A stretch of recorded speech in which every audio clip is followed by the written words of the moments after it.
Welcome to the Curated Craftsman, a podcast where we'll learn about the hands, head, and heart behind creative entrepreneurs just like you. Kate Cook is the artistic drive behind Asphalt Canvas Custom Art and your host for this conversation about art, business, and belief. Hey guys, today we're getting to know the hands, head, and heart behind Cameron Morris, the owner and hat maker at Standard Hat Works, which is based in Waco, Texas, and more recently in Nashville, Tennessee. Established in 1915, Standard Hat Works has been a cornerstone of quality hat making for over a century, with a dedication to preserving the rich heritage of Texas craftsmanship while embracing trends with innovation. From his classic cowboy hats to contemporary styles, Cameron has been the go-to hat maker for custom-made hats for some of the biggest names in songwriting and music industries, including Cody Jinks, Zane Williams, and Miranda Lambert. We want to welcome him to the Curated Craftsman. Thanks for joining us, Cameron. Well, thank you for having me. I appreciate you having me on. Absolutely. So just so people know who are listening, how we kind of very briefly know each other is that my husband is a born and bred Texan. He had been following your brand for a very long time. And so for, I think, one of our anniversaries, I came in and surprised him and we got him a felt hat for one of our wedding anniversaries. And we had such an amazing experience. I can't remember if I booked an appointment with you or not, but you were super attentive to us and gave us the royal treatment, if you will. We brought my dad in later, about a year later, and for Father's Day, and got him a straw hat from you guys as well. So, well, hopefully they're still enjoying them. They are. My dad's hat. So my dad wore his for mowing and stuff. So it's gotten some love to it for sure. He probably needs a new one, at least a going out hat. Right. But yeah, my husband, he wears his every time we go out. And I mean, he's worn it to West Point events. He's worn it to all different kinds of cool things. And he gets compliments on it all the time. So awesome. Well, yeah. I love hearing that. That makes it fun and enjoyable. You know, that's one of my favorite things is to hear that people enjoy them and they wear them. And even your dad that sweats in them, you know, he's wearing it like it's supposed to be worn. You know, it's meant to be worn out there and to work in and to get sweaty. And you know, after a couple of years, your straw hats, it's replaceable, and you go in there and go buy you another one. And, you know, your felt hat too, you know, but your felt hats are going to last a lot longer. So you spend a little bit more money on them, but they tend to last, you know, many, many more years because you can kind of work on them and, you know, renovate them, clean them up and do all that kind of stuff to them, you know. And you do all of the renovations and the shaping and the reshaping all at your stores, correct? Yes, ma'am. Okay. Yeah. So you mentioned that we have two stores, and we just opened the Nashville store, and it's more like a showroom. It's a place where people can come in and get hat shaping done and get cleaning done. They can pick up their hats. They can order hats. We do have inventory there that they can choose from. However, we're really limited on what we have, but we try to keep something up there, you know, and we'll have straw hats up this summer, and we've got all felt hats. The Nashville store is more of a showroom. The Waco stores is where it started. That's where all the equipment is. That's where everything's made. All of our felt hats are handmade there. We have two people in the back. My son's actually working there right now. Oh, that's cool. He's kind of learning the trade a little bit while he's finishing up high school and going into college. So him and one of his friends is helping me out right now. So they've been a great help, and I've got Caroline there, and she's kind of helping with sales and taking care of the customers. And then I've got Catherine and Sarah, who Catherine's been with me since day one that I've owned it, and she's been there even before I was there. And she's been awesome and is a great seamstress. And you know, everybody knows Catherine. She's just kind of a sweet lady. And Sarah's relatively new, and she's going to Baylor, and she's helping out Catherine. And so anyway, we have a nice little team down there in Waco. And so just want everybody to know that that's kind of where everything still is getting made and getting cleaned majority of the time. Okay, yeah. So the Waco store is your hub, and then you have the Nashville location just to kind of showcase your work, which obviously there's a lot of foot traffic at that store to see all of your guys' different styles and colors and all the things you guys offer and everything. Right. It's not just cowboy hats, you know? Right. I'm kind of my own worst enemy, you know, as far as I've been real guarded with this, with how we do things, you know, and how, just like you said, with how we treat our customers, you know, we want to make sure every experience is the way that you described it, and nowadays that's really, really tough to do and Hmm. tough to ensure. So right now, Nashville's kind of an appointment only type thing where I'm kind of meeting with people and booking appointments and we kind of try to, it's nice. It's really open area that has a lot of windows. So we do try to keep the lights on and stuff for people, they're coming back and look in there and when we're not here. But unfortunately right now it's just kind of an appointment only deal, but we're hoping, eventually we'll move past that. But we want to, it's just hard to really make sure that everybody gets the same attention that they deserve. And so we've really kind of pulled the reins back on some of that stuff and make sure that every customer's happy, every customer's satisfied, every hat fits good, every head's measured well, customer feels like they've actually, gotten experience when they left there. So I respect that highly. I think it reminds me of this quote I heard a while back. You can be the very best maker of whatever you're making, and it can look very similar to the next person making, say, hats or whatever. right, But what's going to set you apart is your service. And so, right, like, you could have the best hat on the market, but if your service is terrible, nobody's going to come back to you. right, And I feel like right. you've obviously respect that mindset very much. I think Yes, that's so ma'am. cool. So now that people kind of know the store situation, I kind of want to get to the root of like how you got into this business and how you Okay. learned the craft, and then Right. eventually how you took over the business. Because what people need to know is that this is a generational thing. Like this goes back years and years and years. I saw on your website it said 1915 was the Yes, ma'am. first And there's kind location. of a funny story to that. So, Yeah.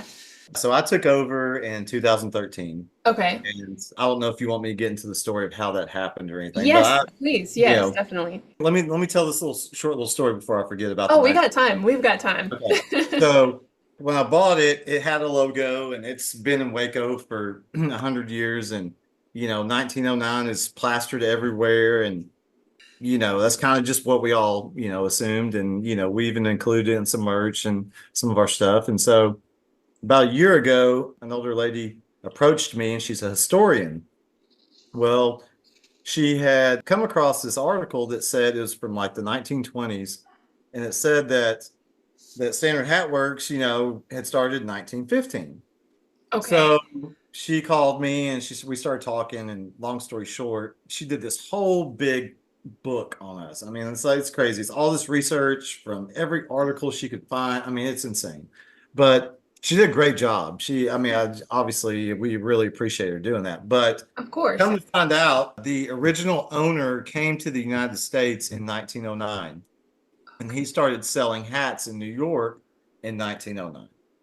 And so the whole thing was been making hats since 1909, been selling hats since 1909. And technically he had, but technically I don't believe, from what this lady tells me and the articles I've seen, Stern Hat Works didn't officially open until 1915.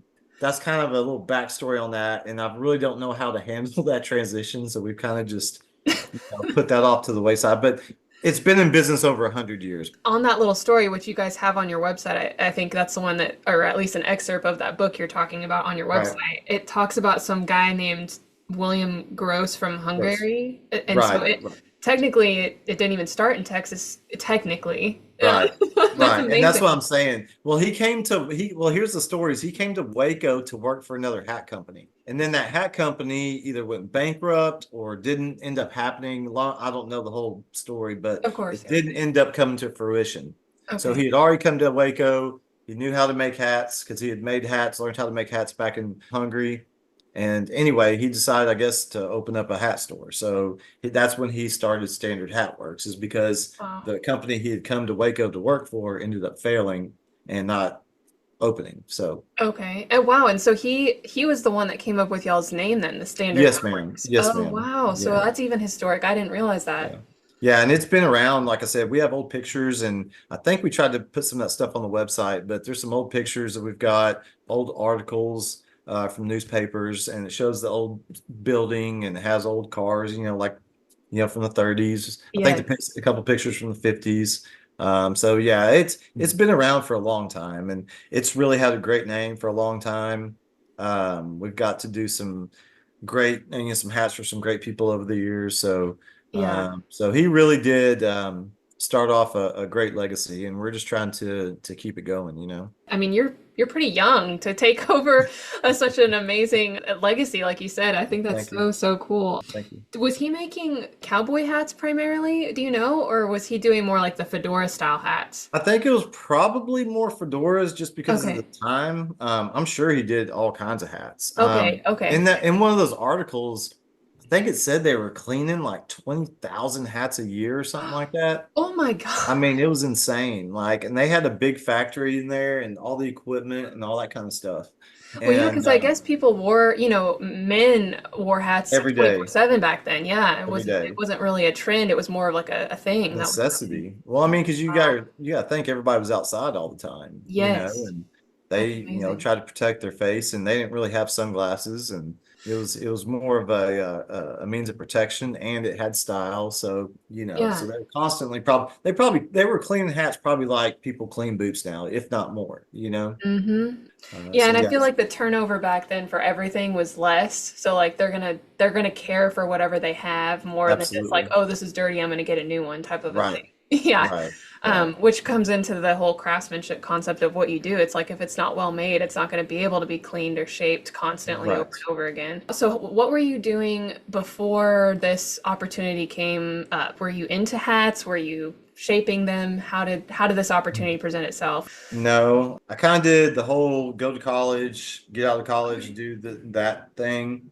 I got my degree from Texas Tech, and then I went into project management for construction companies. Oh, wow. Um, I was doing pretty good sized commercial projects, and I kind of got into building because I got into home building when I was going to community college, and I worked for a custom home builder, and I really enjoyed the personal touch of the custom home building. I enjoyed building and creating something, and I just kind of I just kind of fell in love with the whole building process and everything. And Yeah. but when I went to college, everybody was going the commercial route because it was more money, it's Hmm. kind of higher status, I guess. And so that's the route I went. And after about 10 years of doing it, I just decided that I'm burnt out. I mean, it was a lot of work. Not saying this hasn't been, but Of I course, just yeah. felt I just felt a lot of it was I was spinning my wheels in some instances, and it was just very frustrating. I was very cynical. I was very just unhappy. Were you And so, talking to any people like face to face at that point? If you're doing more commercial builds, it's more like, yeah, it is, but it's a okay, different, it's more bottom line driven. It's more okay, deadline driven. I mean, the yeah. first job I was on out of college was a $250 million job down in Houston. And it had a liquidated damages, which means if you missed your scheduled completion date, we had to pay $8 million to the owner. So Oh it my was a God, very, very intense job, for sure. A lot of, I mean, I worked probably 80 to 100 hours a week those first 8 months out of school. Oh my And gosh. then it just seemed like it never got better. It just Mm. was from one project to the other. And I don't know if I created it myself, just by being, because I mean, I'm very almost hyper focused when I get into things. If I have a date or a job or a task or whatever, I just kind of get almost, like I said, too focused sometimes. Yes, Um, I can resonate with that. It's a and it's a so it's a good thing and a bad thing. it's a blessing and a curse. It Hmm. makes you pay attention to details and stuff, but it also kind of blocks out a lot of other things, Absolutely. Um, so anyway, so that just never got better, and quality of craftsmen's out there was declining. Quality of just a lot of quality of workmanship. Mm. I have high demands from myself. Like I tell my employees, I expect a lot of myself, and so I expect a lot of y'all. And Hmm. I don't expect anything less than what I would do, and that's because people deserve that. And I mean, we live in a society where good service just is almost impossible to find. I mean, Hmm. think about the last time you went out and actually had good service at a restaurant. Just any interactions Just with humans. Yes. yeah, it's insane. These phones unfortunately have just I know I'm sounding like an old man, but No, I we mean, get the same drum here. they've taken the life out of life. That's kind of why I love this. It has an artistic touch to it. It makes almost encourages people to go out and wear it. I'm real big on going to musical shows and stuff like that. And so, I'm glad that people want to wear these hats out and be seen in them. and get compliments and feel proud. And, that's a good feeling, I definitely don't do this for the money. I can tell you that. I could, I could, I could quit tomorrow and go make a lot more money somewhere else. Amen, brother. I understand. But well, I do feel, since I've taken on this, I do feel a responsibility to make sure that if I do end up leaving at some point, it's at least left in good condition and left to somebody that's going to appreciate it. Well, were you intimidated or burdened when you first took that leap of faith from like your high-paying job into doing this? Oh Like, yeah, how did that look for you? Like, it you was said it was in scary as hell. 2013, you're making a really good living, it sounds like, and then all of Yeah. a sudden you're like, I'm gonna learn how to. Oh, did you even know how to make hats at that point? No, Oh, wow. Okay, so then you chose somebody that you apprentice under, or is it no. just Well, how it did was that work? supposed to kind of work like that. Yeah, yeah. Um, so kind of how it went down was I got wind that this company was shutting down. And Meaning so, Standard Hat Works. mhm. Okay, okay. And so the owner at the time was shutting it down. And so I was like, man, I'm looking for something new. That sounds like a great thing. I can still build and work with my hands, but I can also, hope, because I like nostalgic things. I like things that are old. I like antiques and stuff like Same. that. And I felt like this was a good kind of project to rebuild and also trying to learn a new craft. And, I'm also going from this highly competitive market to something that's not so competitive, as Mhm. far as there's not too many hat makers around still. So it really interests me. And so I contacted the owner and we met and we discussed a price and we discussed kind of how this was going to go down. Yeah, one of the things we were supposed to do was he was going to kind of show, come up there and work, and I was going to work under him, and we were going to kind of build hats together, and he was kind of, going to show me the ropes and everything. And long story short, that's not how it happened. Unfortunately, he was going through personal issues or whatever and just wasn't ever available, so, or limited availability. So yeah, I got about an hour and a half tour of the shop, and I was shown how they work and what their purpose was. That was the tutorial on making, and then on the shaping, he was going to come up there one Saturday, and he came up there, and fortunately, he had to leave, and so I was there, didn't know how to shape a hat. I got about a 2-second tutorial on the way out the door. A lot of it was learning on the fly. I was not good at all for a while. I did the best I could, Do you but remember the first person that took a chance on letting you like make or shape their hat? there was already a big pile up. There was a lot of customers that had already placed orders that needed to be attended to. I can tell you Oh that. my gosh. So that So added to your stress like crazy, I'm yeah, sure. so I hadn't quit my other job. So what happened is I Oh, basically the whole sale took 6 months to do because we couldn't because he was going through a divorce and we couldn't finalize it until he finalized his everything was divorce. done. Yeah, yeah, yeah. So this took about 6 months. Well, Holy within that cow. 6 months, I went up there and in the evenings and on the weekends, and I tried to basically get caught up and try to make hats because I had Catherine there. Like I told you, Catherine had been there since day one, and Okay. she still kind of came up there and she did all the sewing. Okay. Another fortunate thing I did have, one of the previous owners, his son is married to my sister. So I did contact him. His name's Doug Eastland. And he owned it for a while, and he was able to give me some pointers like when I didn't have, I mean, obviously he couldn't be up there all the time, but Of course, yeah. if I needed some pointers or I got in a real bad bind or something, I couldn't figure something out, I'd call him. I tell people it took me a good, in my opinion, 5 years to get a solid, this is our way we do it. This is a fail-proof way to do it. Get the same finish, same product every single time. You know what I mean? Yeah, so that you So could like teach somebody else if you needed yeah, that I could to get actually over. go. Yeah, that I could actually go. You do this, you do this, you do this, you do this, and you do that. I feel like it took Mhm. me 5 years to develop just that because I would try stuff for a while, and then I felt like it wasn't working, or it wasn't giving me the best, or there's an easier way to do it, and I change it, and I have to practice to see if it worked. Yeah. Because you have to remember, we're dealing with a natural product. It's a fur.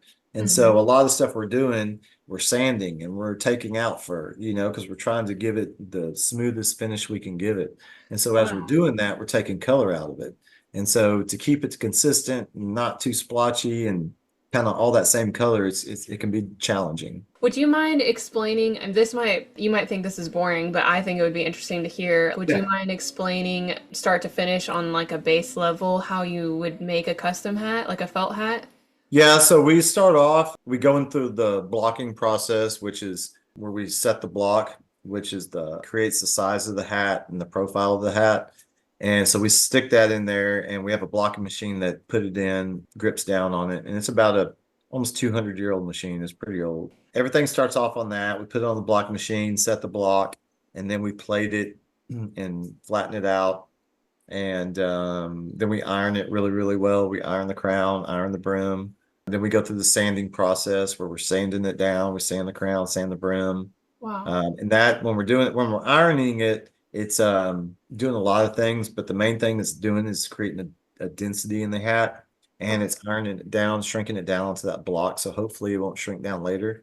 Because the way they make these hat bodies, it looks like a bunch of cotton when you get the fur. Okay. And so they put all this block of cotton into this what looks like a cotton Okay. candy machine. So they blow this into this cotton candy machine looking machine, and it has a cone in there. And this fur all kind of gets sucked onto this cone, and it all just lays on top of each other. And it's Wow. really, really hot.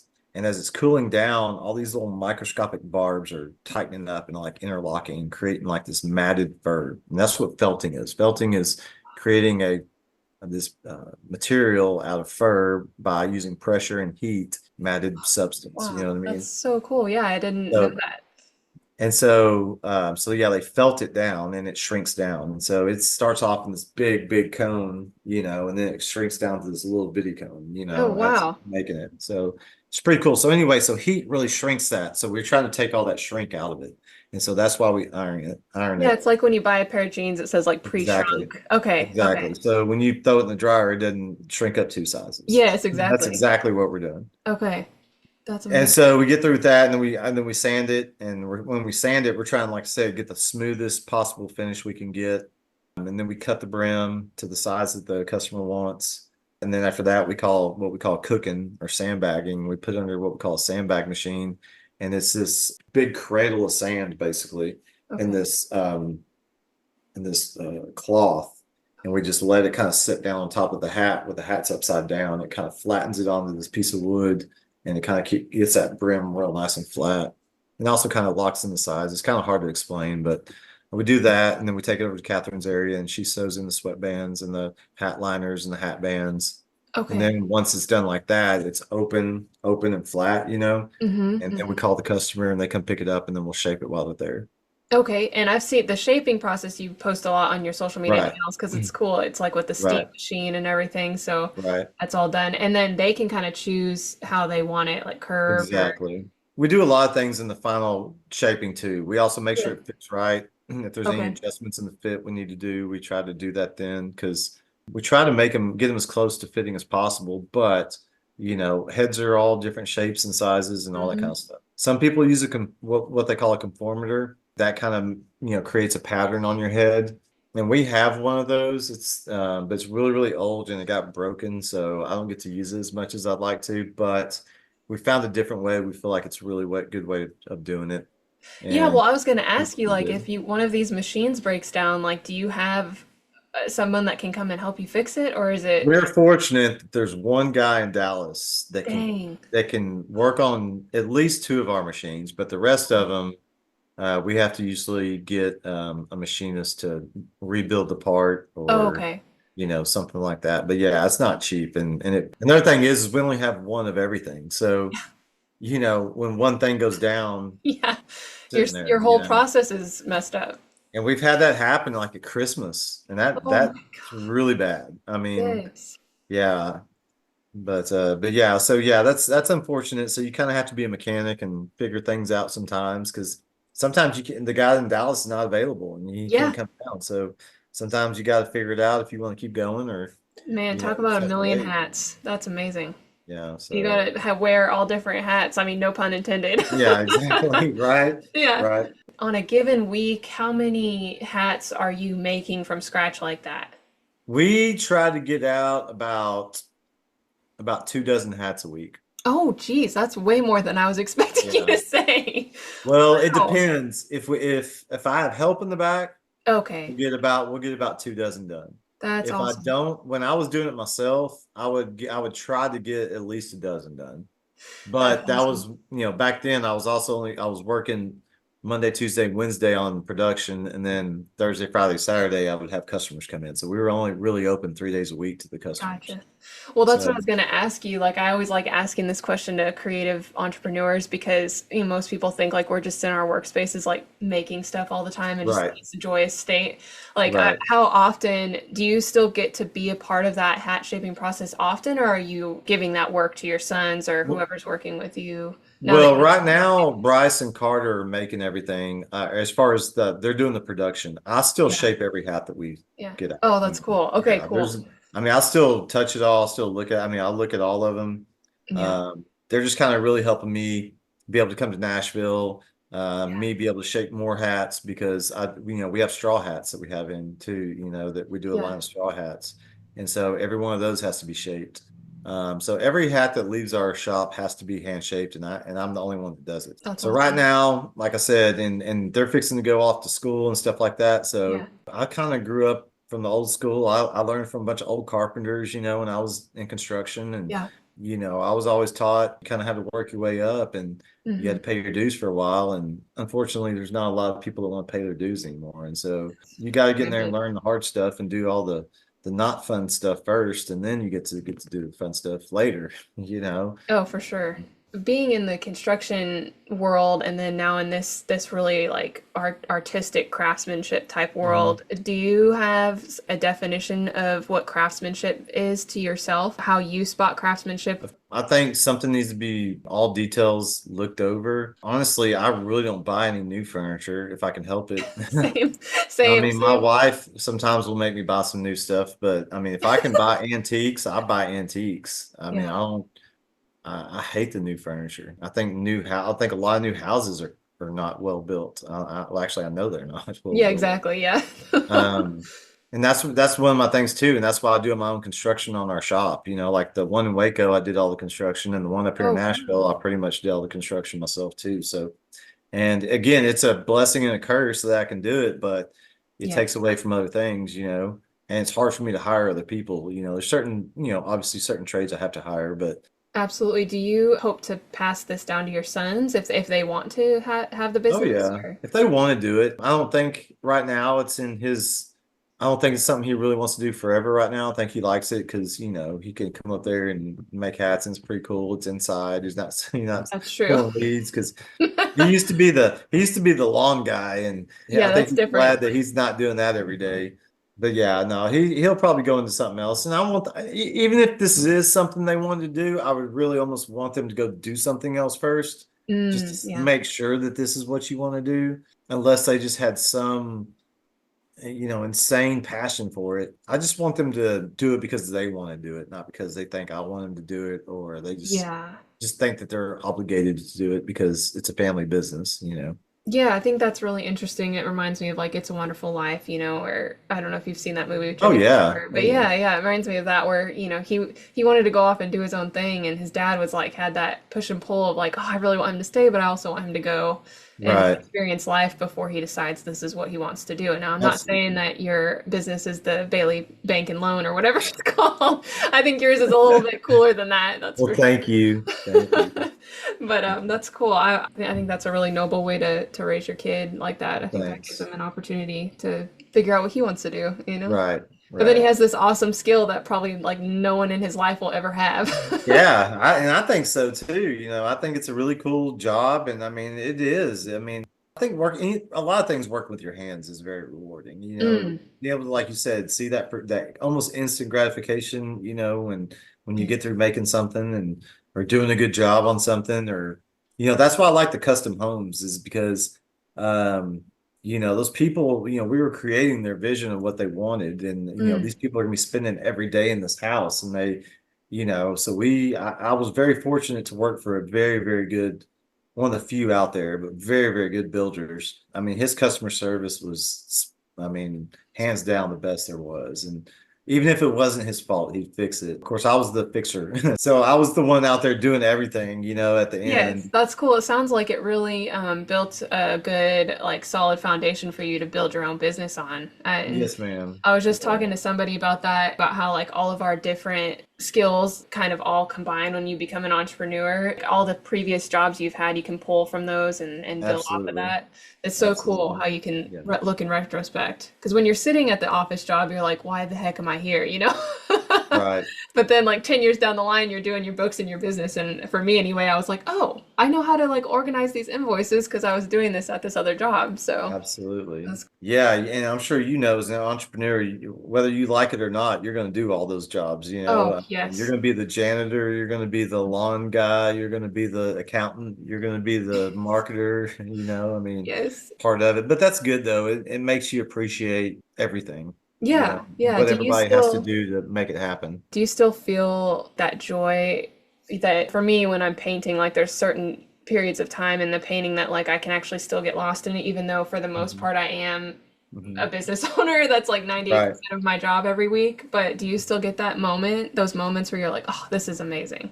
Yeah, I love it when people pick up their hats and I'm shaping it for them because I compare it to like going to the hairstylist, because you're sitting there for at least 30 minutes, and so you kind of have to be able to talk and conversate with people, so you get to know people and have good conversation most of the time. Now, there's some people that just don't want to talk, so that's Yeah, fine. yeah, they're just quiet. But But you know, those people yeah, will give you a great review sometimes. well, yeah, well, thanks. Yeah. And so, you sit there with them and then when they're fine, and they're usually excited to come pick up their hat. And so, whenever I get done shaping it and kind of have spent 30 minutes of, really trying to get it right, Yeah, and they put it on and their eyes light up and they're like, yeah, oh, hell yeah, I love this, and you're like, yeah, oh, yeah. That's really a good moment because you know that all the guys in the back and Catherine and everybody did their job and it came out good, it fit good, and it's something that they can actually go out and feel good in because, mhm. for a long time, hats had gone out of style and people almost apologized for buying a hat, Wow. when I first bought it, I tell people I couldn't even give a hat to a woman, Well, and that's now what I that was gonna ask you is that trend has really, really picked up with like females being interested in hats, like all different styles, right, like not just cowboy right. hats, but like the cool like Stevie Nicks hats and all the cool, that's what I Absolutely. call them. Absolutely. That's And awesome. yeah, back in 13, usually really the only people that wore hats were cowboys, like that worked working cowboys or Yeah, yeah. ranchers or whatever. And then rodeo people Okay. and maybe a few country singers. Yeah, Pretty much nobody else wore hats. And I yeah, mean, I got razzed pretty good about buying this hat shop, especially not having any experience and nothing like that. And nobody was wearing them. I mean, they're yeah. like, how are you going to go make money selling hats? And, nobody wears them. And again, some of the people that weren't really accustomed or fit that demographic that I just explained, they would all come in and they'd be like, oh, I used to, I grew up on a farm and I used to be a cowboy, or I used to be a bull rider. And, that's why I'm buying a hat. It was almost like they were apologizing, Yeah, yeah, like like they had to have an make an excuse or excuse. something. Yeah. Yeah. And Wow. I mean, even to this day, I get people that kind of are still like that. They feel like they have to, be a cowboy to wear a hat, and I Mm, just don't think that that's true at all. I think number one, it's protects your skin. I mm, mean, protects your face, protects your head, protects your absolutely. ears. I mean, skin cancer is a very real thing, and I have Mhm. people that come straight from the dermatologist because their dermatologist told them to go get a hat right when you Yep. leave this office. So it's a great way to protect your head, but it's also a good way to have a cool accessory. I tell people that hats are the number one most recognized accessory that you'll wear. I mean, before Absolutely. people notice your glasses, your earrings, your boots, your jeans. If you're wearing a hat, they're going to notice that hat first. Mm-hmm. And so a lot of people are self-conscious about it. And so I think that's where that comes from of, Mm. well, I got to apologize. I got to be a cowboy to wear one because Yeah. everybody's looking at me funny. Yeah. Now, thank God they came back in style and everybody's wearing them now. And so now people, are actually going out there and embellishing them and making them as, some people are making them super gaudy, I Oh, mean, yeah. um, It's crazy but what you can add to them these days. oh I yeah. mean, I mean, wow. in some cases it's getting a little bit ridiculous, Yes, um, yes. but I appreciate that people are still wearing hats. I mean, hell, Hmm. more power to them if that's what If they want a giant peacock on the side on the top of their head, that's great. That's right. Yeah, I think about like that one you made for Zane Williams with the big. I Yeah, don't with the know. big feather in the front. Yeah, Yeah. is that a specific style? Because I obviously have seen that other places, but is it Well, has the that's name kind for of like anything? that retro, urban cowboy. I love it. I think his is I do one of my too. favorite hats that we've done. I mean, I Yeah. think, of course, that's not the one I was actually, describing, but yeah, that Of course. Zane's, No. Yeah. yeah, I was just thinking. Zane's is awesome. I love Zane. Yeah. His was really cool, and we actually just got him a new one. And it was funny because he just couldn't get. I mean, his other one is so sweated in. It needs to be cleaned so bad. And I'm like, and I was begging him. I was like, man, this last time they played up here in Nashville, they did Yeah. a little showcase up here. Him and the Wilder Blue, and begging him. Like, I had another hat up here that fit him. It was in good color, shaped it up. I thought the way that he wanted it. And he just would not leave that other hat with me so I could clean it. I'm just like, please, for the love Oh of God, my God. would you leave me this hat so I can clean it? I But don't I know how. appreciate it, respect it. I mean, it's got a lot of character to it, but Yeah, it's probably yeah. like, oh, it's a superstitious thing, like, And I think that's what it is. He just yeah. did, because they were playing the Opry that night, and yeah, I think he Wow, just that's wanted cool. his safety blanket, and Well, so speaking of super, I'm I glad. have to ask you, so now that I have you here, speaking of superstitions, I was going to tell my husband this, but he always says to me that you can't set a cowboy hat down like on its brim, that you always have to set it with the whole side up for good Right, luck. Is that right. what you believe too? Yeah, you don't want the luck to run out. Yeah, I've heard Yeah, that, okay. and that's That's true. But it also saves your brim from getting smashed. So okay, cool. there's some logic behind it. But yeah, Okay, I like that. That yeah. helps me understand it better. Don't put it on the bed. Don't ever Oh put it on the yes, bed. that's he says that too. And of Yeah, course, I'm always like Bill down on the bed. That's always where it goes. yeah, Like whenever, and he's like, "What are you doing?" yeah, yeah. That's crazy. Don't fix to go on a trip on a plane or something. Throw it on the bed, man. I'll freak out. I'm just Yes. like, Oh my no, gosh. There's we're not going. so many Yeah. things like that. I love that. So, not changing gears too much, but you spoke about your wife. Mhm. Does she help you in your business, or does she have her own job, or how long have Yeah. you guys been married? Well, we've been married for 18 years. Awesome. And Congratulations. well, thank you. And yeah, no, she has her own job. She definitely gives me her opinion on things, on what she thinks, and which is good because I need it. And no, but Yeah. she's great. She definitely keeps things going when I'm running around doing all my crazy ideas. So, you Yeah, you know, need that. I oh feel the yeah. same.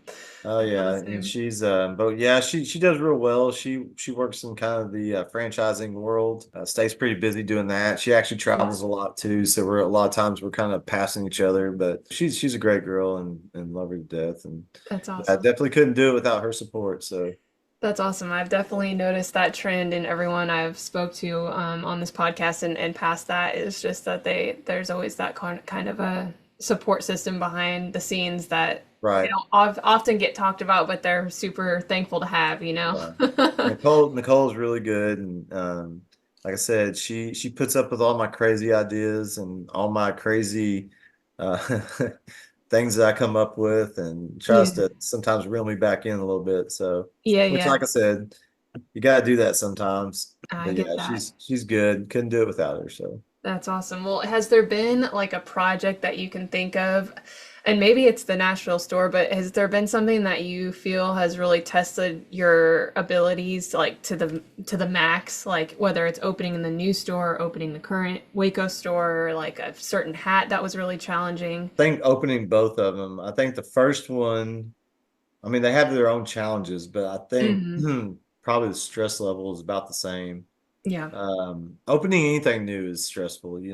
Going from something that had a lot of experience, because I've been working in construction since I was like 16. So Okay. I worked all through college and all that. And so I felt like I was very well versed in construction and knew it very well. And so I was going from a very, very well known to a very, very unknown. Hmm. So that was really stressful. I also tell people, when I bought Standard Hat Works, I put $500 in the operating account. So, I started out with no money. People say, "How do you start with no money?" I'm like, "Well, you just figure out a way to do it." I mean, Hmm. Yeah, so bootstrap it. yeah, it was a lot, and I had Catherine. I had one employee, and she worked kind of part time. And that was the other thing. I was working my other job for about the first 3 months. I Yeah. would work the other job till about 2 or 3 in the afternoon, and then I'd come over to the hat place and do Wow. stuff then. And Um, she is Catherine the one, just so I got the right visual. She's the one that like helped us with the hat band. And yes, okay, yes, yeah, she was yes, awesome. I could yeah. probably have her on the podcast. She's Oh super yeah. amazing, super Oh, talented. we're gonna need to vet that first though, because we want to make sure she doesn't tell too many bad stories about me. Yeah, seriously. But She was awesome. no, Um, Catherine's great, and she's another one I couldn't have done this without her. If I didn't have yeah, Catherine, I guarantee you I would not be right here. So, yeah, yeah. so she's another one that's just kind of invaluable. She's been great. Obviously, you said you had a backlog of customers when you first bought the store, Mhm. but how did you build your customer base? Like, obviously, people that were wearing the hats basically became billboards for you, I would imagine. How did you go from just being like not just, excuse my jest, but No, you're being fine. a hat maker to getting some of the most amazing country music stars and singer-songwriters finding your brand and wanting to work with you? How did that transition happen? Yeah, it was very much grassroots. So number one, I guess, is I really tried to just make the best hats I could make, even though I was very limited on experience. Yes. I still tried to, I mean, every one I did, I tried to make better than I did the one before, you know. Yeah. I really tried to just really focus on trying to put out a good product. I also tried to treat people really well. I had the opportunity where I was happy to service them and give them, a good service, and wanted Mhm. to, give them a good product. And then I also, yes, to answer your question, I did go to a lot of concerts. I'm Okay. a music fan anyway. I was fortunate enough to be able to get in and kind of meet a few of them. Johnny Lee was actually the first famous person that I ever did one for. I That's don't know if awesome. you remember Johnny Lee, but he was looking for love in all the wrong places, you know. Yes. That's And so awesome. he came in one night, and I got to make him one. So that was kind of the start, I guess, the first one. And then Kyle Park, he had done some hats with the previous owner that had Okay. it. And so I saw him one night at a show and got to talking to him and introduced myself. And then we kind of started doing some stuff together. And he was a big proponent of us in the beginning. Wow. Roger Krager was another one that was really, got to do one for him. Wow. And he was a big proponent of us. And so yeah, and fortunately that's kind of a small circle out there. So once we Yeah. started kind of doing a few of them, it just kind of grew into more and more and more. And I got to meet Cody Jinks one night, and we hit it off and got him into a hat, which that was really, really a big moment, I think. Yeah, I Um, think that's iconic for your career. I think that for me, that's when I was like, whoa, this guy is doing some cool stuff with some cool people. well, what Like, was but that really was neat before I is, knew that you had that other huge long list of cool people that you'd already worked with. well, thank you. Yeah. Well, the cool thing about Cody was not only did we get to get him a hat, but he's like become a really dear friend of mine. So I feel like I got a good friendship, as I do of most of them. Yes. Cody's just like a really extra special, cool friend of mine. So Well, we, when you guys did the line of hats that I saw on your yeah, we're website, doing his line, his fast hand hats, and so we're super. selling 25 of them, and I think we're on 20 right now. So we got 5 more to sell. And Well, and I Kyle saw Clark, too on this is crazy. The last gentleman that I interviewed, he knew Lefty Colbert, and I oh saw on yeah, your website that he did the logo for this fast hand hat that Cody Jinks he is going to did. be coming out with Standard Hat Works. So that was a cool little like twist of events there that I probably need to get Lefty on the podcast because You do. he comes up He's every an conversation. Well, he's an amazing artist, and he does all my tattoos. There's nobody else I would let touch me with That's some awesome. ink. So yeah, he's That's an awesome. amazing guy, amazing person, amazing artist. Yeah. So yeah, so I thought it was fitting to be able to get Zach to come in and do that. So That that was was perfect. The yeah, collaboration is seamless, like with your brand and then Cody Jinks music and then the artwork. It's just tied together so beautifully. You have an awesome YouTube video on your website that has like thank you. a kind of a commercial, if you will, Yeah, for that line of hats. I definitely encourage people to check it out. well, thank you. I appreciate that. Yeah, Yeah. for sure. I have to ask you more, fangirl based, but about the Miranda Lambert picture that you posted because that to me was amazing because she bought there was a picture that she bought like Right. 10 stack, It like a was like stack of seven. hats. I think it was seven. Yeah. And at that Wow. time we were doing a pop-up at another store here in Nashville. Okay. and she came over, and we actually got linked up through a mutual friend of Wade Bowen. Yeah, but Wade's another one. He's been a big proponent for us, and he's a longtime friend and great person. And he actually linked us up with Miranda. And so she was coming into town, and so we made up a bunch of hats for her. And so yeah, she got several of them. She still wears them to this day. In fact, I had her guitar player by the shop this morning. We were getting him a straw hat. But yeah, she is awesome. I'm so excited that I get to do hats for her. She's just a great person. She's fun to, make hats for her because she likes kind of some really cool stuff, and Yeah, she kind makes of it fun, an eclectic taste, I feel like. Yeah. But definitely the vintage, like the vintage vibe, which I think is hmm cool. Well, she's Um, gotten into like mounted shooting now. So, I saw that. yeah, she See. wants a straw hat to go. 'Cause she's been out in Arizona. So yeah, That's so unique. Wow. She seems yeah. like such a cool lady. I love that. I feel so blessed to be able to do hats for those type of people. Yeah, well, and I think it's cool that you treat them like just they're just another human being that's doing what they love for their living, you know? I think that's really cool. Exactly. And I don't know any of these singers personally, but I know of their music, and their music is very like genuine and gritty, and I feel like your brand matches that. Like, Well, and your thank you. personality is very similar to what I feel like those singers are probably like in real life. So I think it's cool Well, to thank you. get to know you a little Yeah. bit more. Well, no, Um, and that's what's wonderful about them is that everybody that we deal with in that realm is just incredible people. I mean, they're yeah. talk to you just like me and you were talking. They're just like I said, they're just normal people, and they love to have a drink, and they love to eat good food, and they love to talk hats, and they love to talk good music, and it's Well, and they just respect you. They respect your craft as well as you respect theirs, you know? well, that's the goal at Yeah. least. Well, that's what's so cool. When we first started this, my husband Morgan and I had a conversation on the podcast, and he said something that was kind of like a revelation to me, but he was like, you can't have a life where one craftsman isn't helping another craftsman with their skill. And so that's why people are so encouraged. That's why the Bible encourages us to use our skills, because like Right. my toolkit is leather. And so a leather worker had to make that, and I need it for my brushes to paint someone's sign for their shop. And so it's crazy how we're all tied together in that way, and I feel your industry is very similar.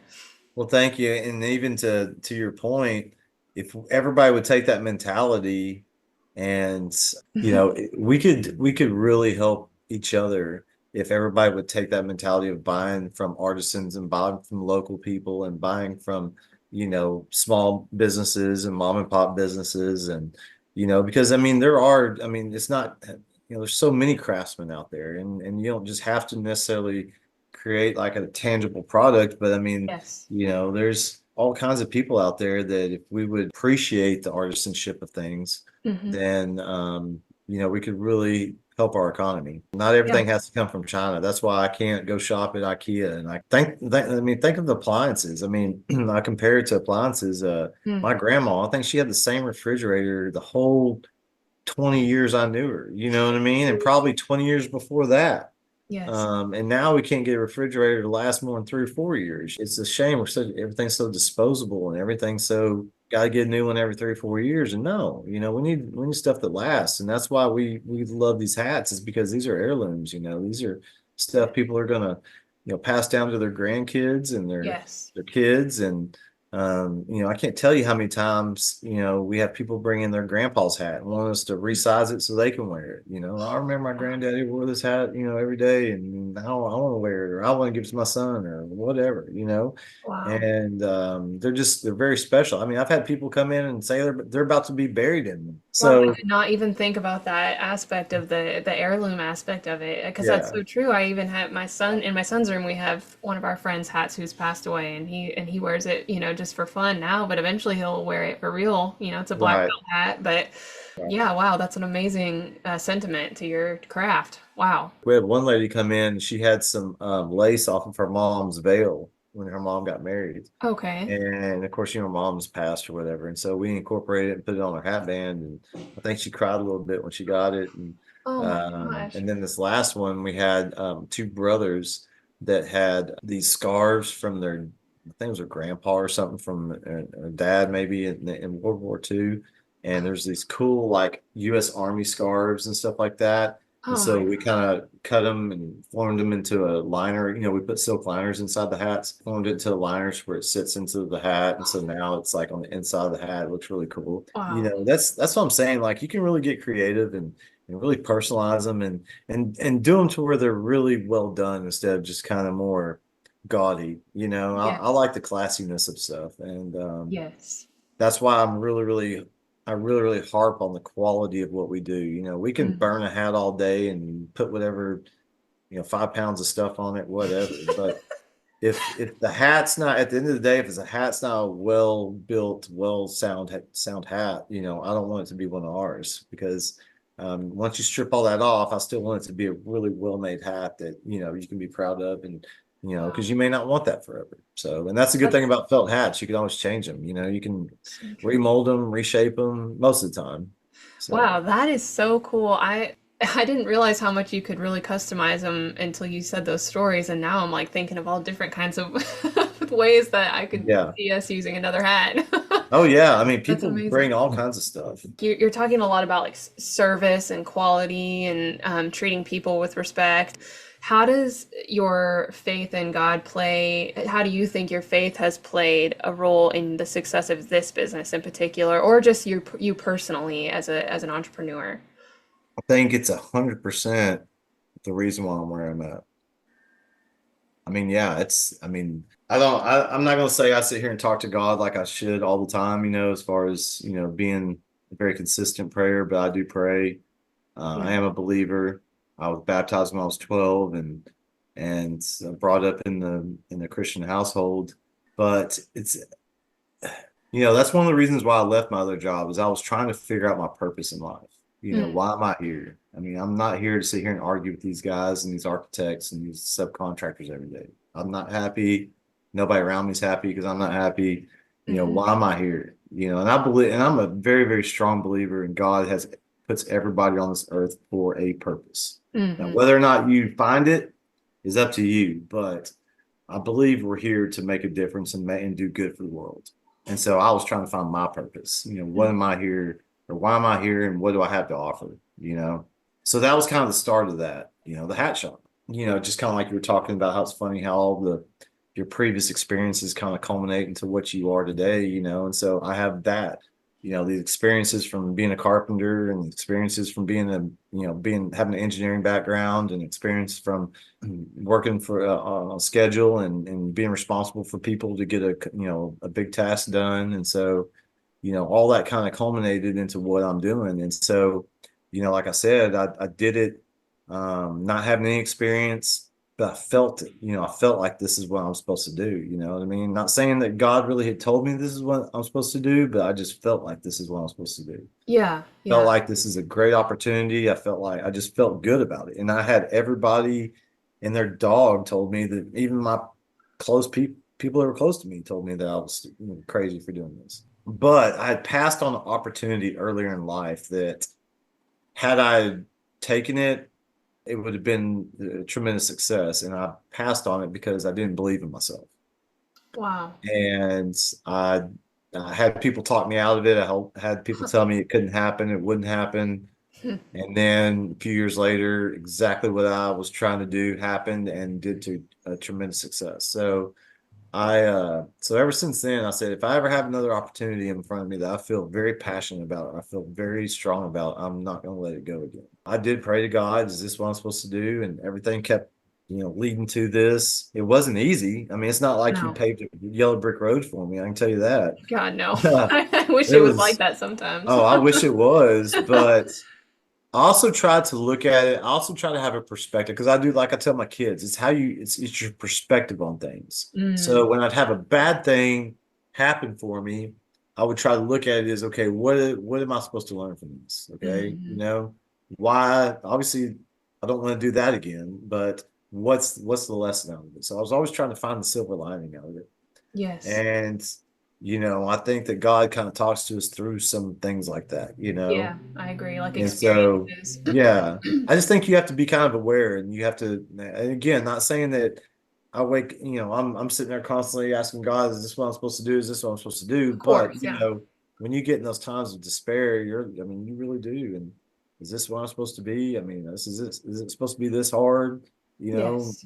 But then that's when you turn to him and ask him to help you. And, 99% of the time he usually does. And I would Yeah. say probably 100% of the time he does. Sometimes it's just not the way you want it. Like in the perspective. But yeah, but no, and I mean, even right now in this Nashville, I mean, I'm questioning things. I ask him all the time, because I am spending a lot of time away from my family and stuff like that. So it makes it Yeah. hard. And, but I mean, I think that you just try to be in tune to what he's trying to tell you. And I'm not Yes. saying I'm in tune all the time, but I try to be and try to look at those signs and look at those winks, as they call it sometimes. And Yeah.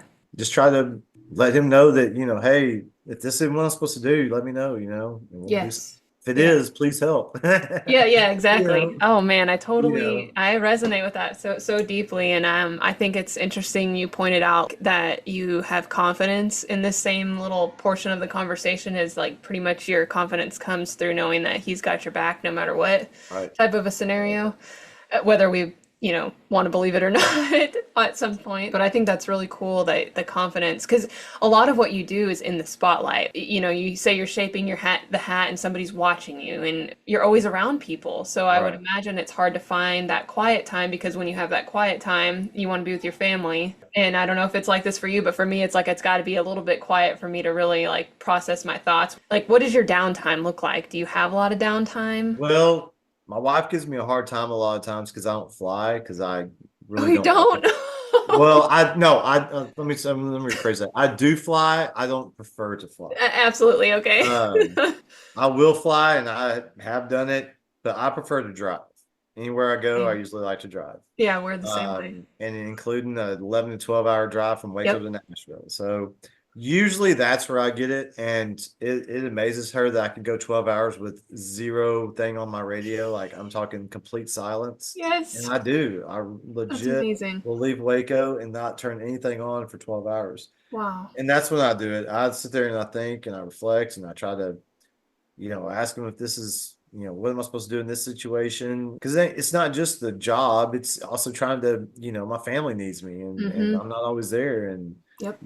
trying to balance all the projects I got going there, and make sure everybody in Waco at the Waco store is taken care of and stuff. So Yeah. yeah, so there's a lot of that. So probably that's when I do it. Disconnect. I mean, Yeah. I try not to make too many phone calls, decompress a little bit, and just kind of think about things and try to keep things in perspective and Mhm. not let things roll you over. Because I mean, it's really easy to get overwhelmed, and Yeah, I was just currently in a season like that because we came off of being sick, and then I had a couple of away projects, and that overwhelm, man, it hit me hard. It's it like I got does. 20 projects, and I'm the only person that can paint them, and Right. it's like, Right. trying to scale in art business is really difficult because it's really more the back end stuff that you can hire out for. Like for you, you're shaping all of the hats. And when I go to your website, it's like, okay, Cameron's only available for these dates because he's Right. the only person that is doing this right now at their business. And it's very similar for what I do in my studio. And well, and also too, I mean, how would you feel if, people are painting your stuff and putting it out there and selling it with your name on it? You know what I mean? Yes, that's Like, a big one. if there was an abundance of people trying to be excellent craftsmen and understand, and the other thing is you can't be about money.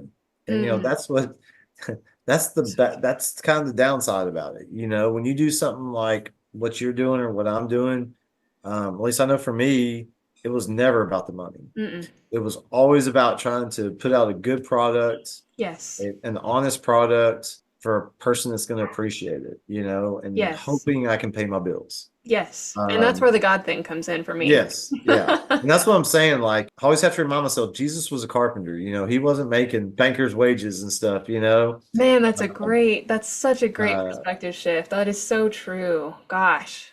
It's very and different than what you see on social media.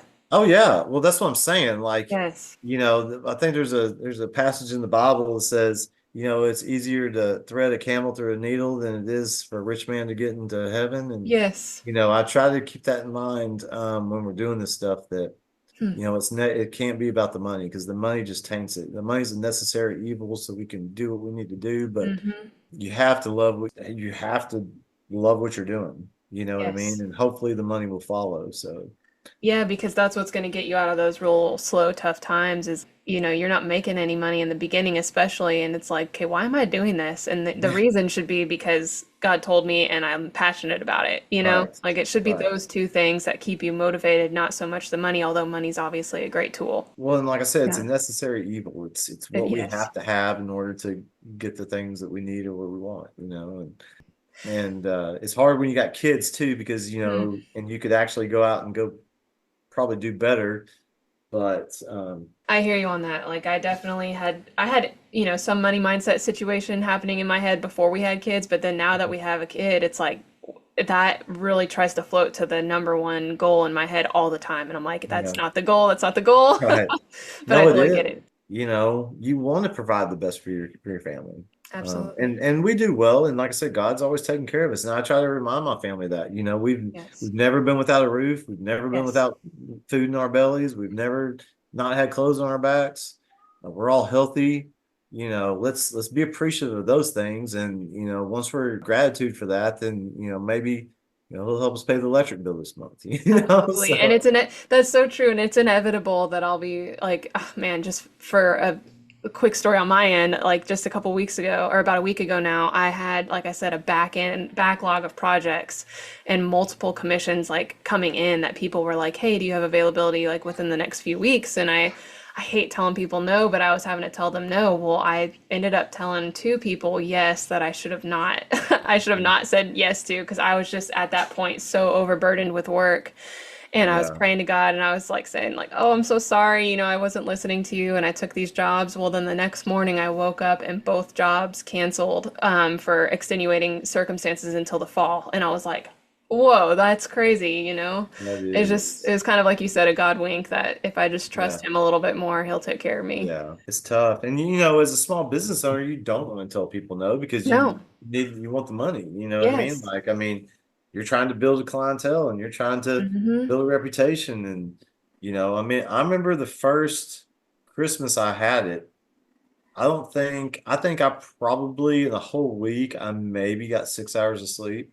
Oh my I God. literally worked 24 hours a day. I remember Yes. we took my son to the Polar Express that Sunday or something. Yeah. And I remember I hadn't slept in probably 3 days, and I slept the whole way up there. I was so Just tired. tapped, yeah. But But that's what it oh yeah. takes, though. In the beginning, especially, it definitely takes that.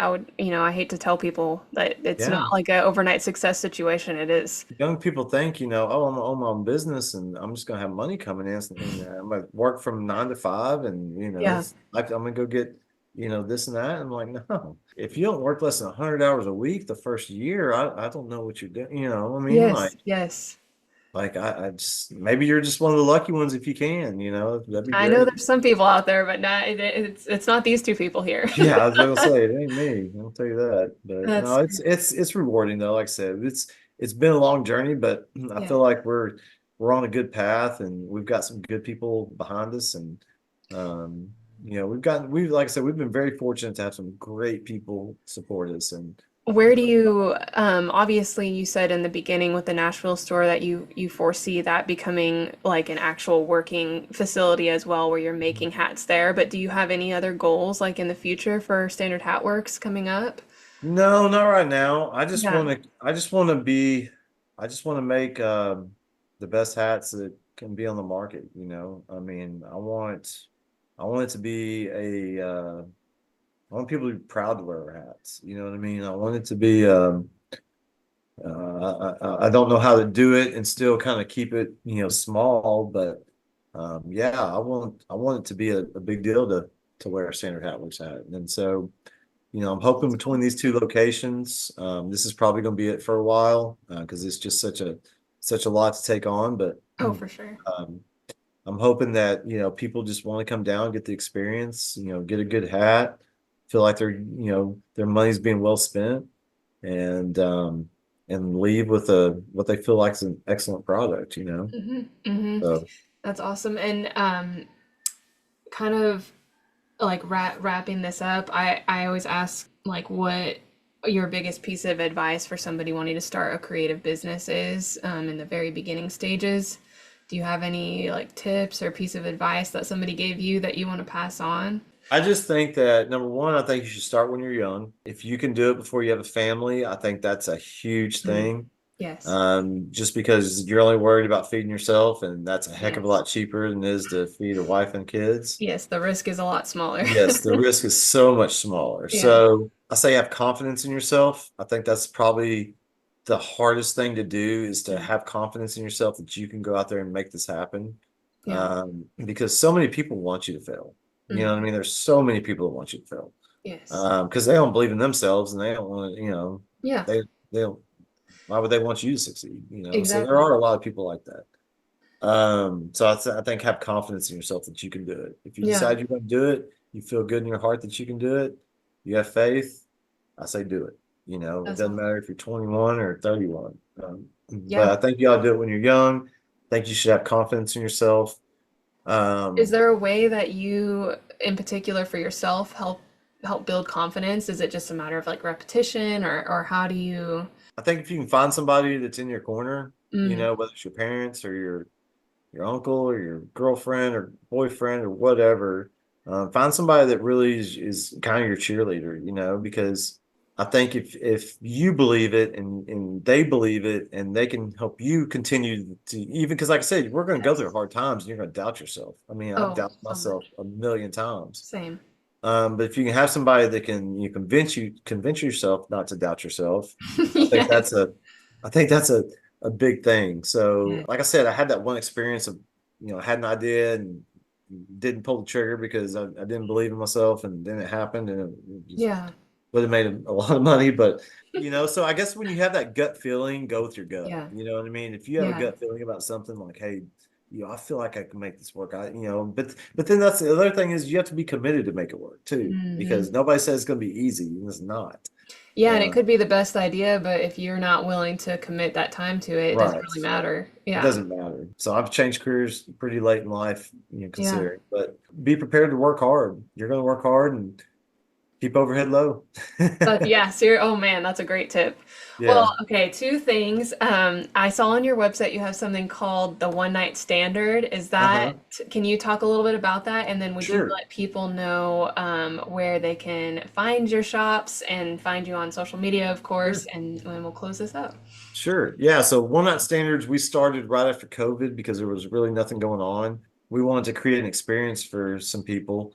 And so what we do is we clear out the shop and we bring a stage in. We set up tables and we have about between 60 to 80 people, and we cater a full course meal, really, really nice high-end meal. And we have a performer and we sell tickets to it, but we don't tell people who the performer is or what they're going to be having for dinner. Oh, I So love that. it's That's kind of so like a cool. mystery. It's like a mystery dinner slash concert. Okay, me and So Morgan need to come to one of those. That sounds yeah, like a blast. yeah, they're pretty fun. Yeah, we've had some good ones. We've had Jason Eady, we Mm. had Josh Ward, we had Wilder Blue, we had Shane Smith and the Saints, Oh man. we had Mike and the Moon Pies, who are now Silverado, and we had Ward Davis. So and Wow. Wade Bowen and What? Jamie Lynn Wilson too. Wade Bowen. Yes, yes. So yeah, and if you want to follow us, we post everything on Instagram and it's linked to Facebook. It's just Standard Hat Works. Same thing on Facebook, Standard Hat Works. We're on Awesome. TikTok, which I believe is Standard Hat Works as well. And you can go to our website. It's www.standardhatworks.com. We try to post, cool hats on there, a little bit about us. Thank you so much for joining us, and Thank you, I Kate. hopefully will see you soon. And can't thank you enough for being here. Well, thank you so much. Thank you for having me, and I appreciate your support. And like I said, we'd love to have you in the shop again. Thank you for listening to The Curated Craftsman. You can support this podcast and become a member of our creative community through the Hand, Head, and Heart Collective on Patreon. If you were inspired by this conversation, please leave a review, share the show, and subscribe.